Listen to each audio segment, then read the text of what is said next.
You're listening to Talking Law, the podcast where business owners just like you discover how to avoid legal landmines and build value using smart legal tips.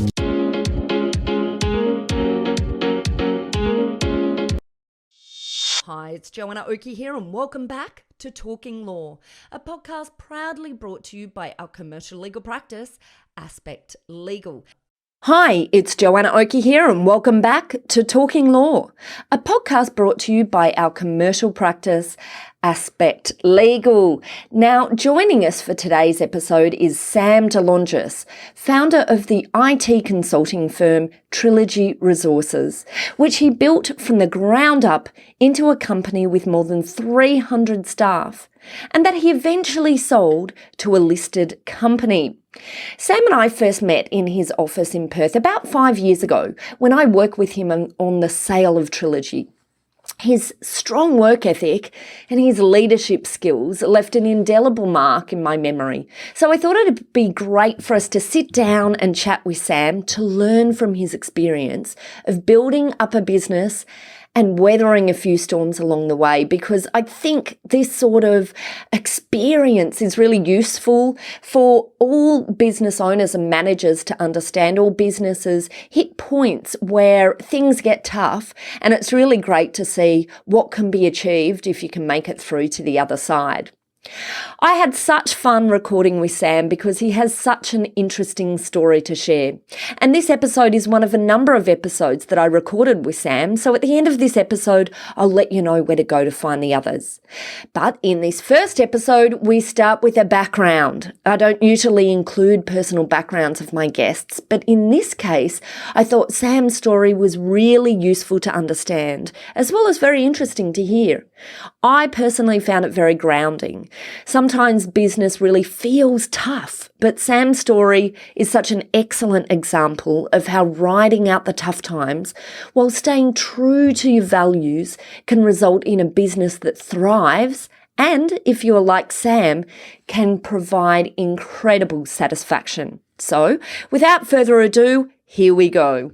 Sam, thank you for coming onto the show. I have to tell you, I don't know if I've told you this before, but you are literally one of my favourite clients of all time. I really enjoyed working with you in your sales. So anyway, thank you so much for coming back to the show, and thanks for sharing your story, because I think you've got a great story about not just your business sale, which is essentially what we're talking about today, but also, I guess, your background. And I think maybe, if you don't mind, I'd just like to start by touching on that, because I recall conversations that we had where you talked about having grown up with hardship, having moved to Australia from Italy as a child. Maybe can you tell us a little bit about that?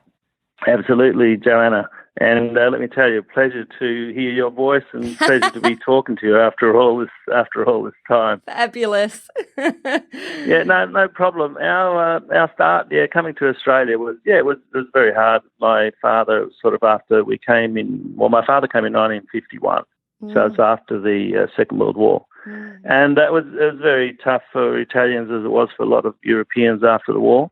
And my father made the decision that it was very difficult, literally, to put food on the table. We were living in a small village about 40 k east of Naples, and basically just self-sufficient. So he realised that there was going to be no future. He had 5 children, and he realised there was no future there. Just to give you an example, my 2 older brothers did 3 years of schooling from the ages of about 6 to about 7 or 8. And then they were sort of ploughing the fields, wow, to try to put food on the table. So after it was very school. tough, and there was not going to be, wow, there was going to be no sort of education. There was going to be no opportunity. So he had a sister who lived in Australia, and he had a cousin who was in Argentina, and he wrote to them and asked if they would sponsor, because that's the only way you could get here. Anyway, to cut a long story short, the sister here, who was in Perth in Western Australia, decided that she would fill out the appropriate paperwork. So he had no money, so she gave him the money for the boat fare, which was a 28-day trip on a boat. Wow. So he left my 28 days, that's right. So he left my mum and 5 children, so I was 6 months old when he left. He came to, landed in Perth. The sister had a farm in a place called Bayswater here, a chook farm.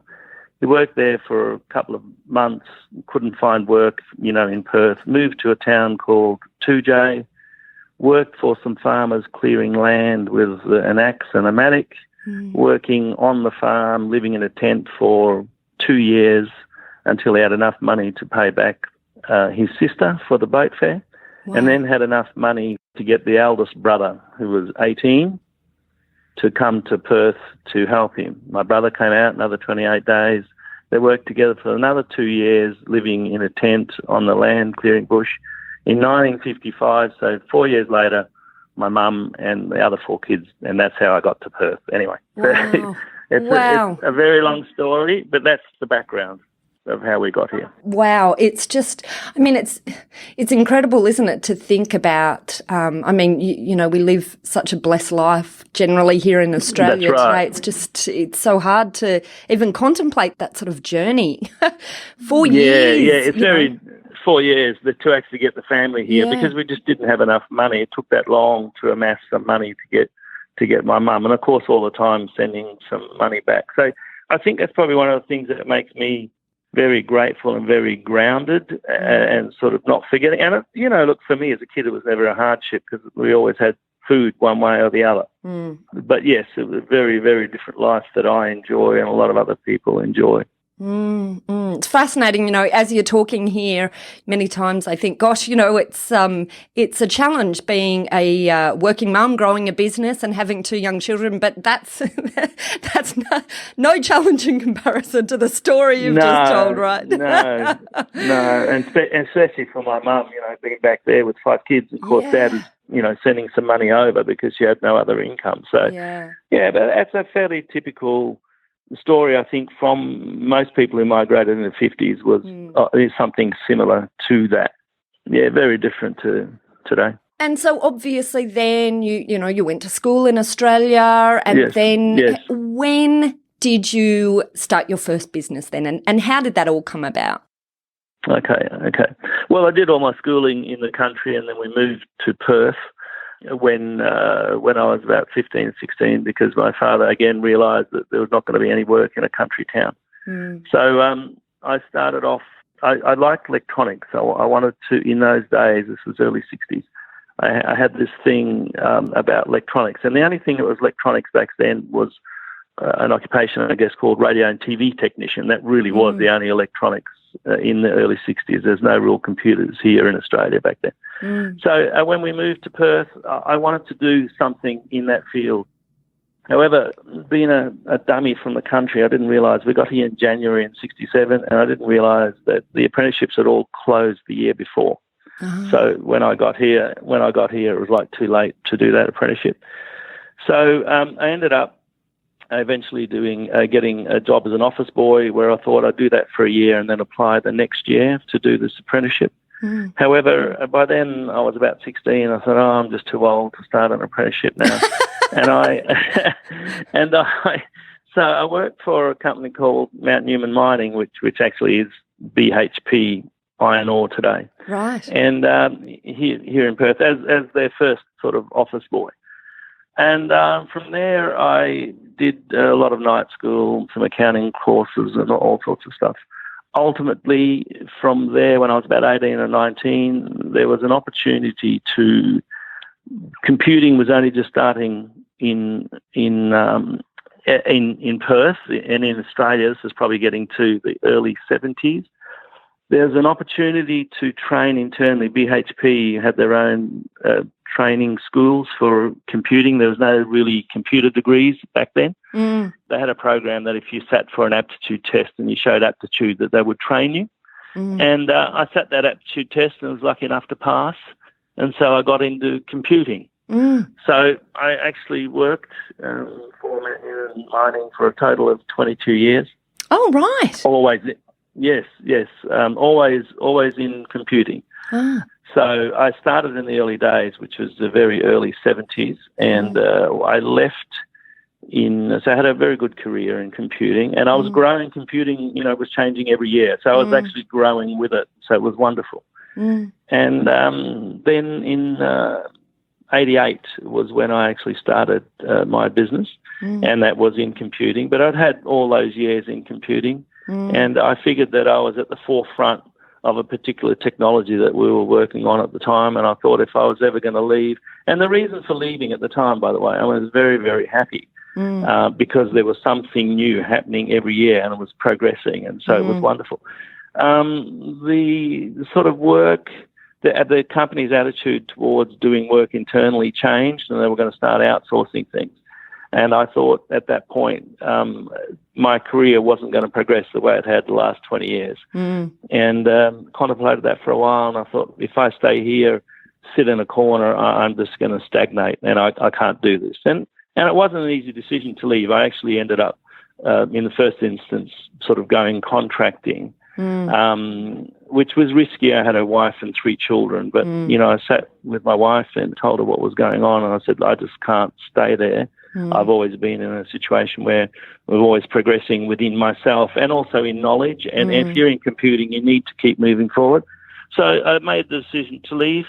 And then from there, started Trilogy with 2 other friends of mine who were in exactly the same area of specialisation. And that's really how we started. So how old were you then? I was 37. 37, okay, all right. And you went into business at that point with 2 other partners? With 2 other partners, yes. Right, yes. Okay. And did you have any staff when you first started? No, not at all. No, really what it was, the ideal at the time was really just to try to keep ourselves in work and specialise in this particular product, which was a relational database, a thing called DB2, as IBM's premier sort of database at the time. There was a transition happening around about 91, 92 actually, where people were going away from mainframes and going more into what we now know as things like Microsoft and SQL Server and Oracle and all that sort of stuff. So we had a decision to make from this legacy systems to the newer technologies. And in fact, my company, Trilogy, became the first Microsoft certified partner in Australia. Wow. So we started, there's a whole sort of story behind how that came about as well. But we specialised in that sort of technology, and that was a real big shift for us. Up to that point, we were really just trying to keep ourselves employed. And it probably, and away from, like, to have some independence and to be able to work on sort of contract rates as opposed to sitting working on salary. And my attitude towards that was that I found that whilst I was working, as an employee, and I've always been a very loyal employee and put in lots of time, a lot of effort, I found that, the difference in getting pay rises at the end of the year, whilst I was always in the top 10 within the company anyway, and was doing quite well. The difference between a guy that performed really, really well and a guy that performed badly was very negligible. And so I thought, why? I know that I'm working harder than these guys, and I know just from recognition that I'm doing quite well. Why? It's not proportional to how you get paid. So I thought, at least on my own, if I put the hours in, I put the effort in, if all it takes is to work harder and work longer hours, I'll beat these guys every damn time, because I don't care about, putting in longer hours, because I do anyway. That's just me natural. I think anybody getting into business, I think, needs to understand, though, that they do need to put in a lot of effort and a lot of hours. And if that's foreign to you, then maybe you ought to think again. But if you know that you already do that, then I think it's a doddle. Yeah. And do you think some of that work ethic came from some of the background that we've been talking about? I think so. I never thought about it at the time, but I can tell you, I've often get asked, well, look, what motivates you or whatever. Never had any real motivations or ambitions, as in, I must have the best house in the street or the big house on the hill. I never had any of that. My folks were always work hard, do the best you can do, work hard, do the best you can do, whatever that is. And I have an attitude, and I say the same thing. It doesn't matter. Look, if you're digging a hole in the road, try to dig that hole, the best hole you can dig. Yeah. And there's a lot of merit. So that's the only principle I've applied to anything that we do. I was never pushed. I never had any, I'm not the third generation of people who have been doctors, and so you've got to be a doctor to keep up the family. I had nothing. I mean, I'm the first white-collar worker in my family. Yeah. So, right. You just do the best you can do, and that's all we've ever done. And I've got to admit, there's no way that I thought I'd sort of end up in the situation where I am now, which we're extremely comfortable. But I was always comfortable, and I've always been happy. I think that's the other thing. Yeah. I never felt that I was some sort of second-grade citizen or anything, or we're not doing as well as anyone else. Me and my mum and dad did incredible sacrifices, but we always had plenty of love and plenty of everything. So, yeah, it's a hard one. And then, as you say, I guess just talking about you being the first person within your family to be a white-collar worker, and then you grew this business to, you had hundreds of contractors, right? But at the time that you sold out. So, what an amazing success story. You really achieved an amazing business at the end of the day that you then got to sell, and now living the dream retired. That's right. Absolutely. Yeah. I mean, it is quite incredible. I mean, even myself, sometimes I sort of pinch myself and think things, have worked out really, really well. But I mean, I never had the ambition, actually. I have to tell you, I never had the ambition that I was building a business to sell. Right. My only aim, and I know the smart people will tell you always too, if you're in business, to do that. But I only did that probably in about a year before I decided to sell. So I was never motivated by that. I was always motivated by just do the best you can do. And so therefore, if I'm in a business where we had two sides of the business. One was software development and one was IT recruitment. But on both sides, so the story was to obviously, as a measure of, I don't know if it's success, but as a measure of progress, if we were, had so many people on this year, then obviously we wanted X plus Y people next year. You wanted to see some form of growth so that you're going forward. And so that's what motivated me. I've never been motivated by the money. And in fact, I would not pay my staff. We wouldn't, particularly on the recruitment side. A lot of people have bonuses. I wouldn't do that. I didn't want them to be motivated by money. I wanted them to be motivated by the idea. We were in recruitment, so I wanted the empathy to the client and to the candidate so that they weren't making decisions based on whether they were going to get an extra candidate on board this month so they could get their bonus, because people do all sorts of stupid and desperate things. I wanted them to do well. We would have some soft targets on numbers. And then if they did that, then we'd have a salary review and they would get rewarded, according. So the end result is the same, but I just didn't want their decisions to be based on the fact that they had to shoehorn in so many candidates or so many people as a measure of success. So our measure of success was never measured sort of on dollars, but on a growth path, If we had 100 people this year, well, it would be nice to get 120, 130 next year, et cetera. So that was always my thing. So the focus was never actually on dollars. And it wasn't, yes. I just think that's, it's such a great comment, because there's a lot of movement around at the moment. I'm sure there probably always has been in business, but there's a lot of discussion around, in terms of performance management by the use of bonuses and incentives and strong, meeting of KPIs. But it's really fascinating to hear you talk about another way of doing it. Well, I think so, because, look, people who are motivated most of the time more than just money, or not just by money. They're motivated by opportunity. I mean, one of the biggest things, I think the biggest motivators that I've seen and I've experienced is that I don't believe in trying to, ram a square peg into a round hole. So the way to motivate employees is to find out what they want and where they want to go and how they see they want to progress, and then you genuinely help them to achieve those goals. And a lot of that is not, obviously if they're doing well, they expect to get rewarded and get money. I mean, and in the same token, you're in business, you must make money. You've got to make money for reasons other than just personal sort of getting money. The idea is that if you don't make money, you can't afford to give people pay rises. Yeah. You can't afford to give people pay rises, then you're not progressing. In the end, no one's going to have a job. So to do all those things, and staff need to understand that they need to be part of that formula. But the biggest thing is to find out what they want, and particularly when they're young. They want to know that they're progressing. They want to know that they're learning. They want to know they're earning a reasonable salary. But it's never just about the money. And I found what I'm saying is you can pay a guy and say, look, I'll give you an extra $20,000 a year, but you've got to work 10% harder. The reality is he won't. You find a guy who's motivated because he wants to learn and wants to do. He will work 50%, 100% harder, and whether you gave him, 10,000 or 5,000, that obviously he wants some reward, but he's not motivated by the money. And so to actually think that you're going to motivate somebody who's not a hard worker to work hard because you're going to give him an extra few dollars, it doesn't work. It doesn't work. He'll just go somewhere else. He'll figure out another way of getting extra money and go somewhere else and just keep coming and leaving.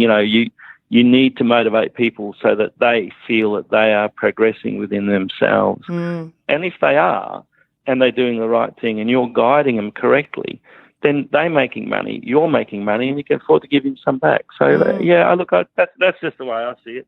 And clearly it worked, because my recollection is you had a workforce that had been there for a long time, so clearly a loyal workforce behind you. Yes, very, very stable. One of my star guys, was a guy that worked with me he was a computer science and engineering background graduate. He had 2 degrees and first-class honours in both. Absolutely brilliant guy. He started with us when he was 22, 23 years old. I think it was his first job, and stayed with me right till the end. Wow. When I sold. Yeah, and he was a wonderful guy. And that's probably my biggest achievement.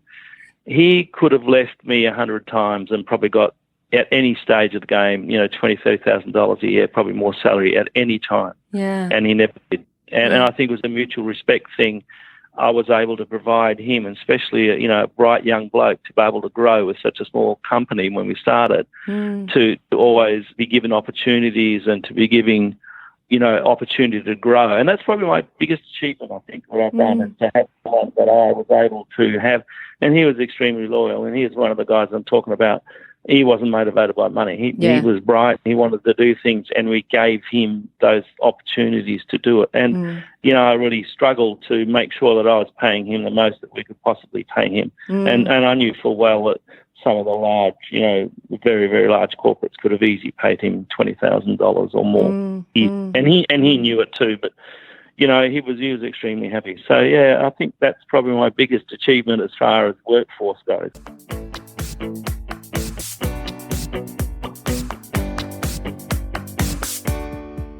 Let's take a short break.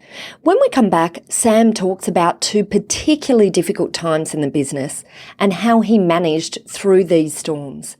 And that's next. I'm Joanna Oakey, and you're listening to Talking Law, a podcast brought to you by Aspect Legal.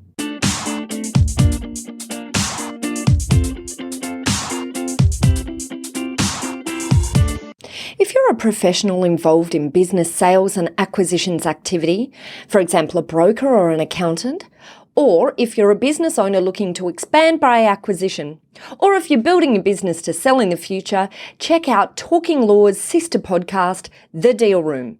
Together with Talking Law, these are now 2 of the top legal podcasts in Australia. The Deal Room contains information, interviews and tips and tricks relating to the world of business sales and acquisitions. We love this area of law and thought it was high time we took some of our specialist knowledge and shared it in a commercial context, rather than just talking about legal stuff all the time. We release new episodes every Tuesday for The Deal Room. You can listen to our episodes on www.thedealroompodcast.com or subscribe to the Deal Room podcast on iTunes to be the first to know when a new episode is out.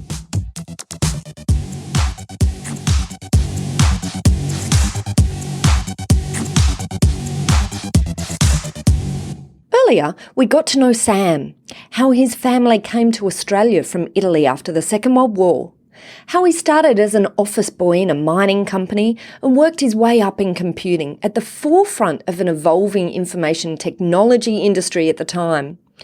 Sam also talked about the motivation behind his strong work ethic and his take on how to motivate employees with growth, not dollars. Now, let's get back to our conversation with Sam and talk about the downtimes he's had to face in his business and how he managed to weather those storms.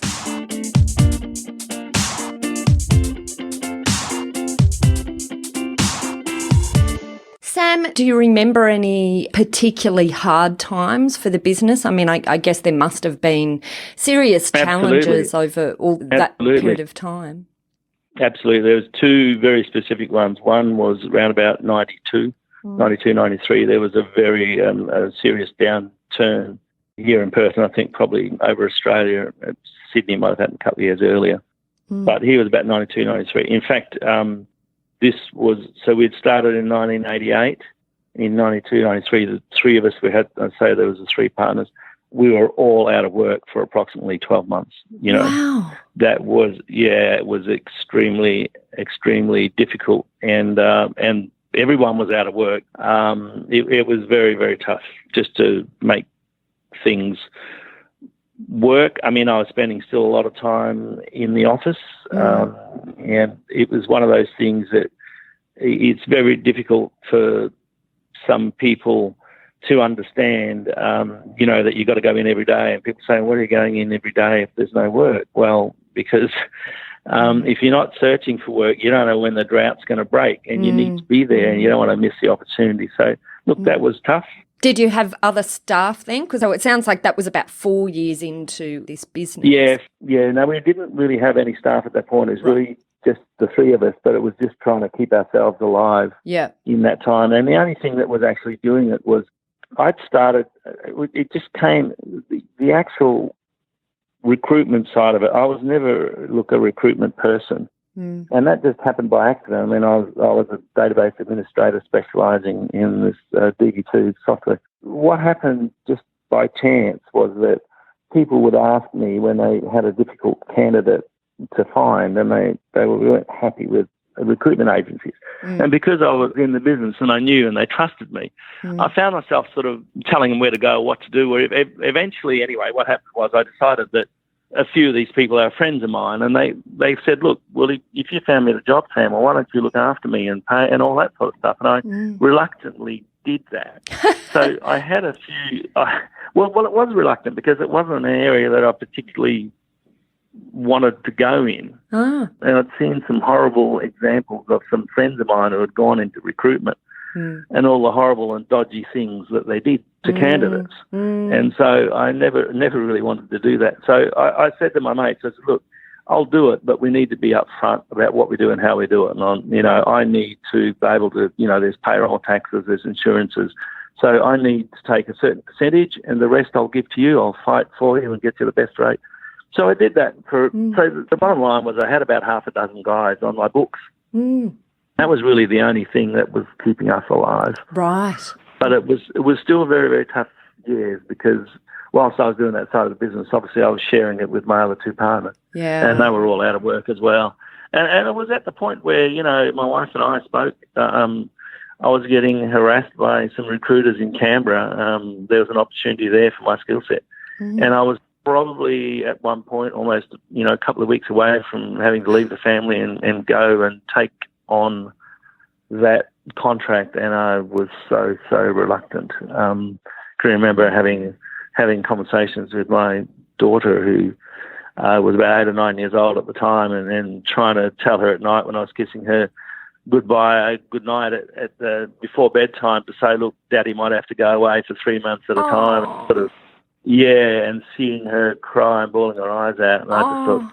And you're such a family guy as well, Sam, right? So I can feel the pain of that time. Yeah, absolutely. And that was a real horrible time, And as it worked out, within about a month or 6 weeks after that, I managed to get an opportunity at a contract at the water authority here in Perth, and that sort of got me back on the road. So that was a extremely tough time that not just only involved me, but involved my wife and my children. So that was that. I think in hearing your story now, I think it's just so important for business owners, because I think in any business there's times where things get hard, there's crunch times that occur, and it's just so important. I know a number of businesses at the moment who are going through some tough periods that have come off the back of growth, and now there's some retraction and issues going on. But I think it's just so important that people can hear that it's almost universal among business owners. Stuff happens and almost everyone gets to that point where they're against the wall.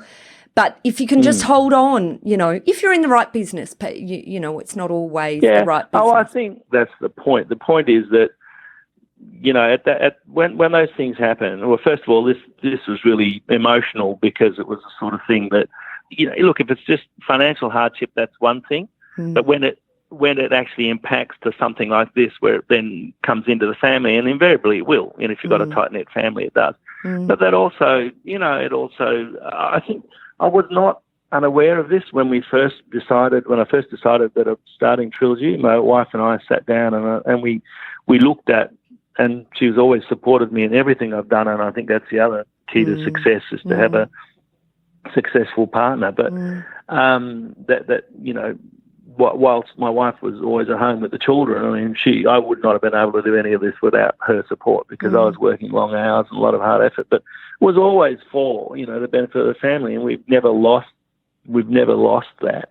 But you do need to realise, when you start a business, you need to look at it, and we did, and we said, look, the best case scenario is I get paid a bit more and there might be opportunity to do some things. The worst case scenario is that something would happen one day and I'm out of work and I might have to go overseas, in fact, or somewhere to work. So we knew about that. It wasn't something as if we hadn't discussed. But then, of course, when it happens, it is very confronting, and especially, But the bottom line is, if you're in a, sometimes people will use that opportunity to say, all right, well, that's it, I've had a gutful, I don't like my industry anyway, and I'm going to try to do something else. That was never an issue for me. I liked what I did. I think even looking at it from a long-term point of view, it was still the profession that I could earn more money with, even if I was to swap it to another career, and there was nothing that I really wanted to do anyway. So I think you do have to hang in. You do have to hang in, and you just need to have a good hard look and see if you're doing anything silly that's caused you to be in that situation. In our situation, it's purely just the environment. In fact, the both two times that this happened, it wouldn't have mattered, whether you were the best in your field, you would have been out of work. It's just the luck of the draw. If you happen to have a contract that continued on through that time, you were lucky. But if it terminated in that period, you'd be dead in the water like everybody else. And in fact, I had a lot of people, guys with experience, some guys with a couple of degrees who were out of work, and you could see these guys getting depressed and saying to me, well, Sam, what's wrong with me? Am I not good enough? I said, mate, you're more than damn good enough. The work's not out there. If the work's not out there, work's not out there. So you've got to accept that. So. And so what was I interrupted you before you could tell us about the second rough time. Second main one, yes, there was around about after Y2K. So, I don't know, you should be old enough to remember that, Joanna. I do. I remember it very clearly. Right. Well, for IT companies, of course, there was a flurry of activity in, those couple of years before the year 2000 because of the two-digit dates converting over, et cetera, et cetera, et cetera. So what happened there was a lot of companies were forced to reluctantly bring forward budgets that they probably had planned, in 2001, 2002. They had to bring all those budgets forward to cope with this problem with the two-digit date. So there's a flurry of activity, and as predictable, once Y2K was over, so, about 30th of June, 2001, things started to slow down. So there was definitely, here in Perth, there was definitely a severe downturn from 2001 through about 2004, 2005. Wow, that's a long so that was time. 4 years. Yeah, it was very severe, and in my case, I had also a couple of years before that decided to buy out my remaining business partner. There was two of us at that point, so he was going to retire, and this was about 3 years earlier before any of this happened. We'd nominated June 30th of June 2000 as the year that he would finish work and I would pay him out. So I had just finished doing that, and then, of course, the year after, bang, a great big hole with the Y2K. So, so that was interesting. Wow. But, yes. And so how did you get through at that time? So, I mean... Very tough. Yeah, very, very tough. Tell us a little bit about that. So at that point, you obviously would have had staff by then, and yes. I presume, yes, we did have staff. Quite a bit of a contracting workforce as well. So did that mean you had to make positions redundant and, reduce the workforce, or? Well, that's one of the things. I mean, everything started to shrink, of course. So the number of contractors that we had on, they were all shrinking for their own reasons, that there was no work. So again, nothing. There was not. You do a lot of soul searching. It was a total of about 4 or 5 years. You do a lot of soul searching and think, am I doing anything wrong? Have I done anything wrong? Is there anything that I can improve on? Is there anything we do more efficiently? And most of the answers to that was no. It's just circumstances have changed. And what you now need to do is to react to it. How quickly or how slowly is up to you. A lot of people will, the mechanics, I think, from what I've learned, that you do in those circumstances, and a lot of people react very quickly, is they slash staff, slash costs, slash whatever.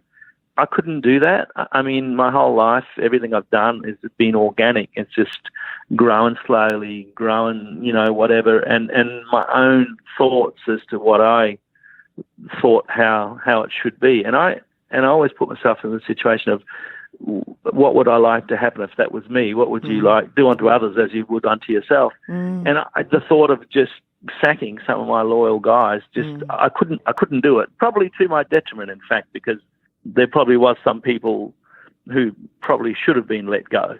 They weren't probably always the best of employees anyway, and maybe that was an opportunity to probably, to say, well, I really need to be loyal to the really good ones, and maybe, whatever. But I couldn't do that. So I hung on to staff, probably with great detriment to myself, I guess.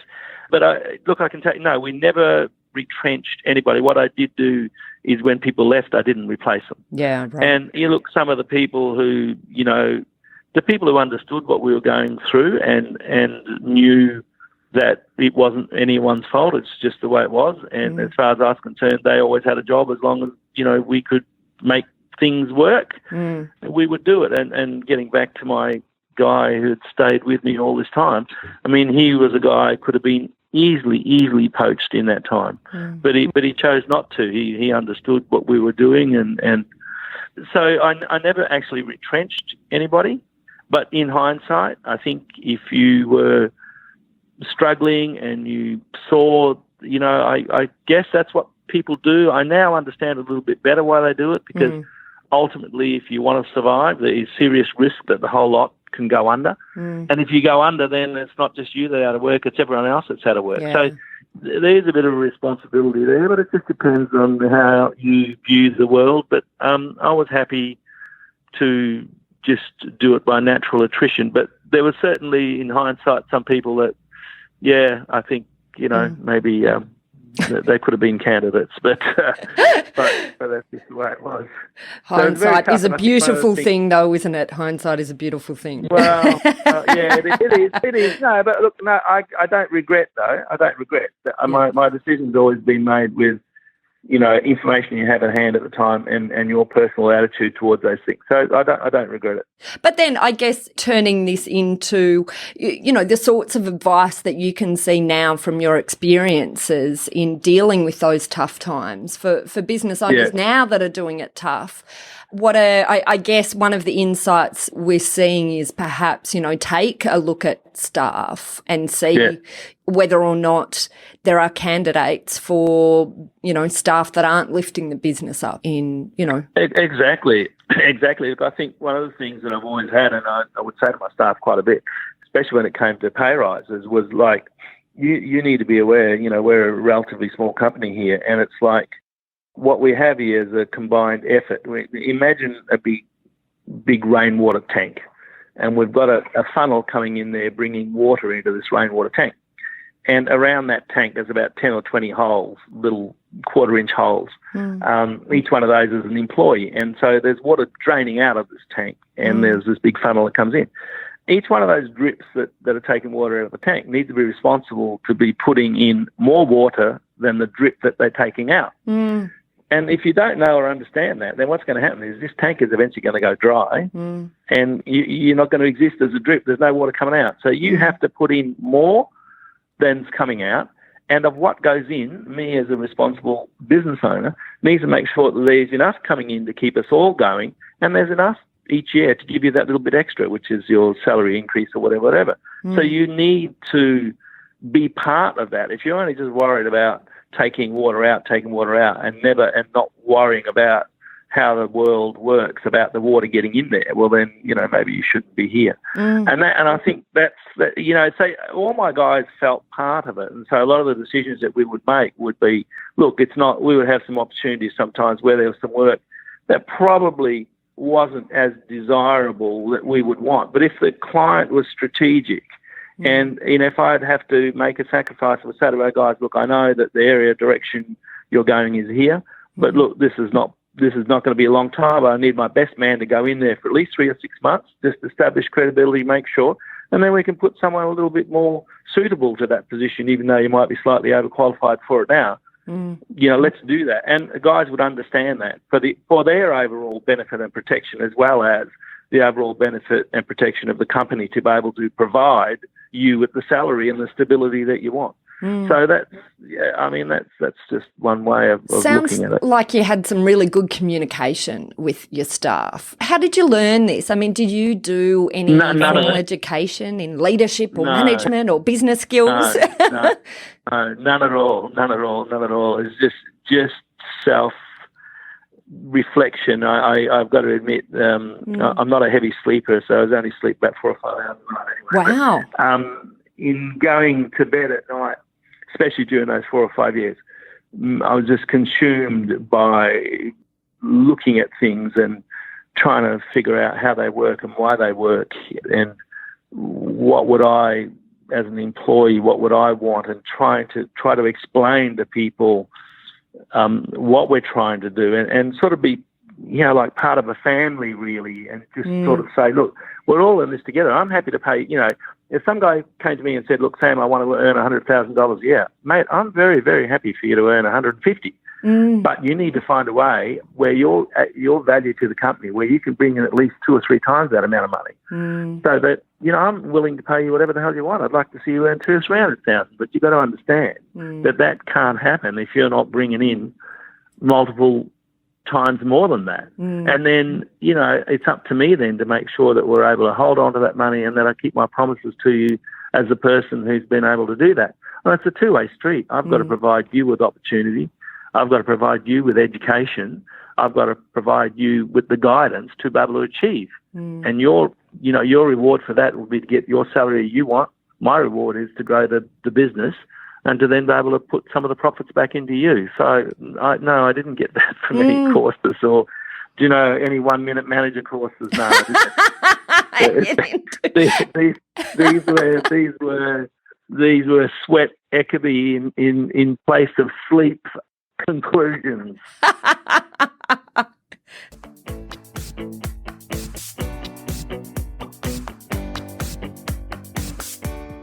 And that's a wrap up for our episode with Sam Longis. As a quick recap, in this episode we talk about Sam's background, having come to Australia as a baby with his family from Italy at the end of the Second World War. He also talked about his humble beginnings as a country boy who came to Perth and became an office boy in a mining company, where he worked hard and worked his way up to being among its top employees at the forefront of the evolving field of information technology, to then start his business Trilogy. Sam also talked about the motivation behind his strong work ethic and how this mindset shaped his approach in motivating his own employees. And finally, we close this episode out with an insightful discussion on Sam's encounters with two particularly difficult moments in the business and how he weathered through these storms. If you liked what you heard today, please pop over to podcast on your iPhones or Stitcher for Android and hit subscribe to be the first to know when we have a new episode out. On our show notes, we also provide an option for you to download a copy of the full transcript to this episode if you'd like to read it in more detail. Just head over to our website at www.talkinglaw.com.au and look for this episode 49.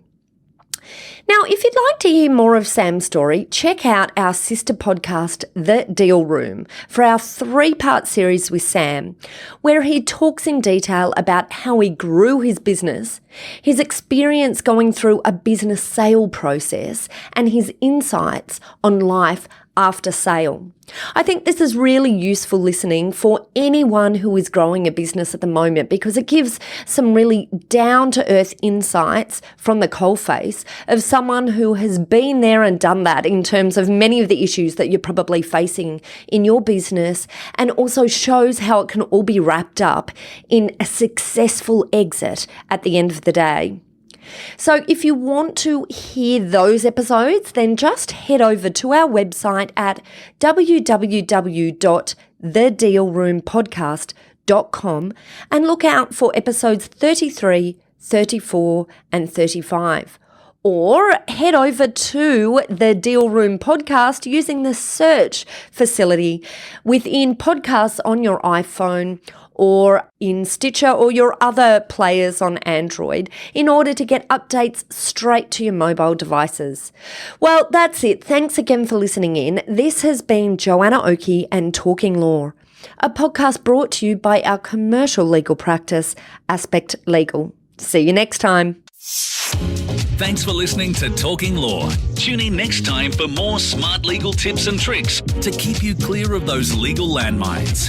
If you want to get a download of today's show notes, head over to talkinglaw.com.au. Are you looking for a top quality legal team to assist you in your organisation? Aspect Legal is an innovative commercial legal practice that specialises in providing fast and professional services for their clients. If you'd like to chat about how we might be able to assist you, simply head over to our website at aspectlegal.com.au to book in a time for a free discussion with one of our lawyers.